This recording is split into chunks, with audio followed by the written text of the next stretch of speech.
মোস্তফা জামাল জানিয়ে দিচ্ছি খুলনা বিভাগের সংবাদ রূপসার তীরে। সুন্দরবনের শ্যালা নদীতে তেলের ট্যাঙ্কার দুর্ঘটনার ফলে গত 6 দিন থেকে বন্ধ রয়েছে মোংলা বন্দর ও দক্ষিণাঞ্চল থেকে দেশের অন্য স্থানে পণ্য পরিবহন। ফলে মোংলা বন্দর ব্যবহার ও পণ্য পরিবহনকারীরা বিপাকে পড়েছে। ইতিমধ্যে কয়েকশো কোটি টাকার লোকসানে পড়েছে ব্যবসায়ীরা। দ্রুত এই অবস্থার সমাধানের দাবি করছেন বন্দর চেয়ারম্যান। সুন্দরবনের শ্যালা নদীর যে বিস্তীর্ণ এলাকায় জলে ও স্থলে তেলের মাখামাখি, সে তুলনায় স্বল্প পরিসরে বন বিভাগের চলছে তেল অপসারণের কাজ।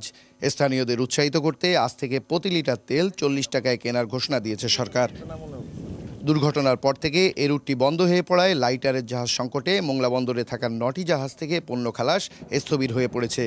আভ্যন্তরীণ রুটে অনেক জাহাজ পণ্য বোঝাই করে অপেক্ষায় রয়েছে।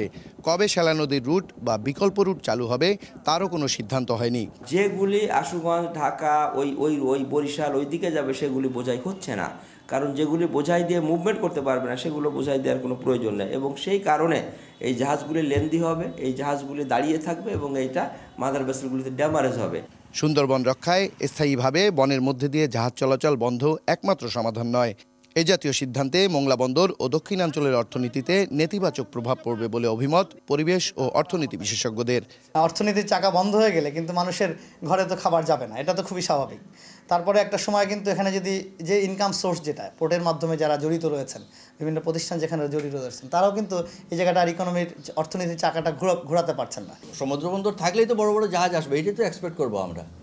এগুলো বন্ধ করে দিতে হবে এরকম তো কোনো বিষয় আসে না। এই দুর্ঘটনাগুলো কীভাবে তাৎক্ষণিকভাবে প্রতিকার করা যায় সেটা নিয়ে আমাদের বেশি মনোযোগ দেওয়া দরকার। বন্দরের আধুনিকায়নের মাধ্যমে সুন্দরবন রক্ষা ও অর্থনৈতিক গতিশীলতা বজায় রাখার পরামর্শ বন্দর চেয়ারম্যানের। অটোমেটিক্যালি বন্দরের উপর কিছুটা প্রতিক্রিয়া আসতেছে, কারণ যদি বন্দরের আমদানিকৃত বাল্ক কার্গোগুলো আনলোড করার পরে নির্ধারিত সময়ের ভিতরে সেগুলো গন্তব্যে পৌঁছতে না পারে, তাহলে বন্দরের লোডিং আনলোডিংয়ের সময় বেশি লাগবে এবং টার্ন অ্যারাউন্ড টাইম জাহাজে বেড়ে যাবে।